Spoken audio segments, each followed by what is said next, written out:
Frank Mitchell, once an enslaved man, celebrated his 101st birthday on December 25, 1894. At the time, he was the oldest living person in Summit County, Ohio.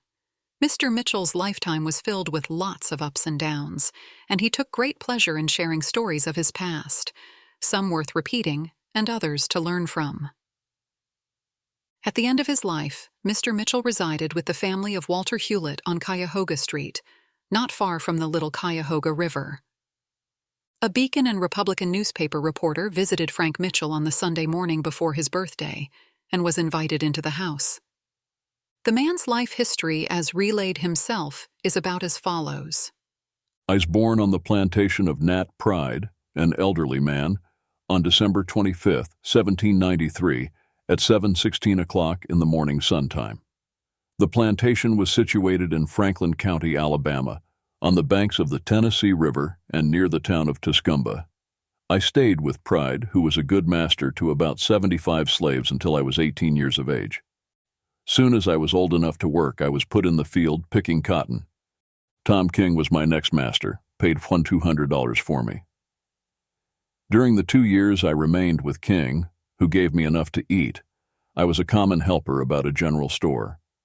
Liza Richardson, a school teacher, bought me next, paying $100 for me. My duties were to care for a horse and cow and drive her to and from the schoolhouse. I was her property for over 5 years, and then my original owner wanted me to return to his place.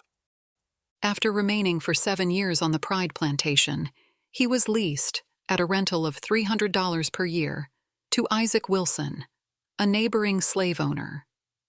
This man was the most cruel master I was under. Whippings and poundings were often.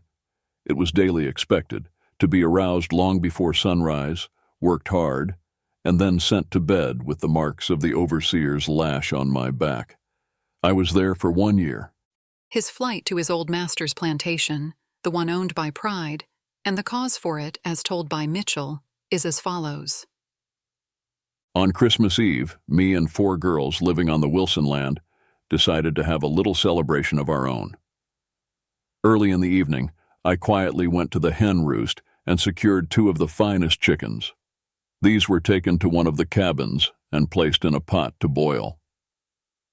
While the contemplated feast was steaming on the stove, someone was heard on the outside of the cabin.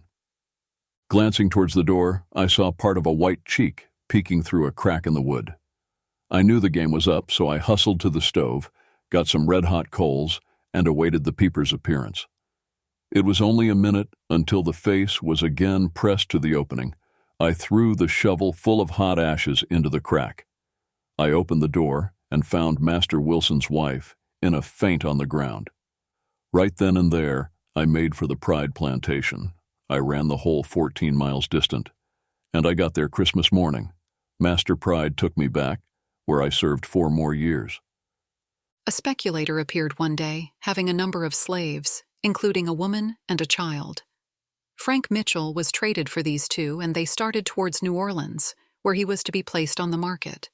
Before reaching Louisiana, he was leased to the proprietor of a health resort at Rod Sulphur Springs, Alabama, where he remained 1 season. David Oates, the owner of a plantation next to Nat Pride's, found him at the health resort and offered him 9 acres of land and $300. Frank many years farming those 9 acres. During his time there, the Civil War broke out. A few days before the Battle of Corinth, Mississippi, just across the Tennessee line, Mitchell had trouble with the Oates plantation overseer.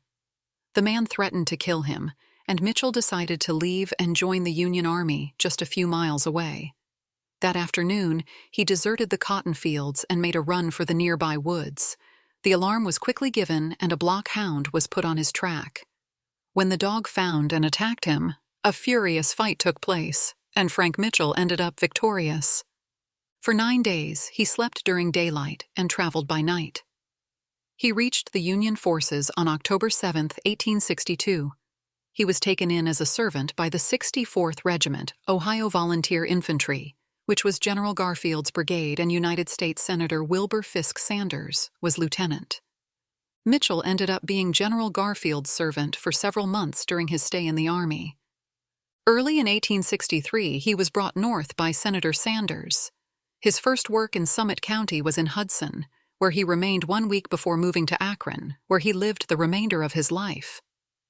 During the recital of his history, he related many interesting and laughable incidents. Mitchell remembers nothing of his father, who was sold from the Pride Plantation when he was only 4 years old. He never saw him after that. His mother was alive 2 years before the Civil War broke out. He last talked with her then. What became of her he does not know. He has a brother in Texas several years his junior. He has heard from him at various times.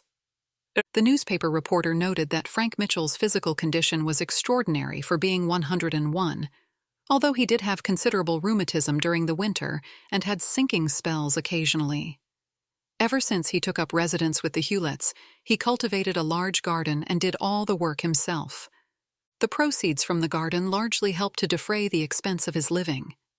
During the reporter's visit, he was in grand spirits and appeared to be about 70 or 75 years old, remarkably straight for his age, of stout form, and about 5 feet 8 inches in height. He had a short gray beard and gray eyes. His memory was quite remarkable, and he seems to be as sound of mind as a much younger man. He claimed to remember considerable about the stirring times of the War of 1812, and says he was at that time a chore boy. Ultimately, he had been sold and transferred 13 different times.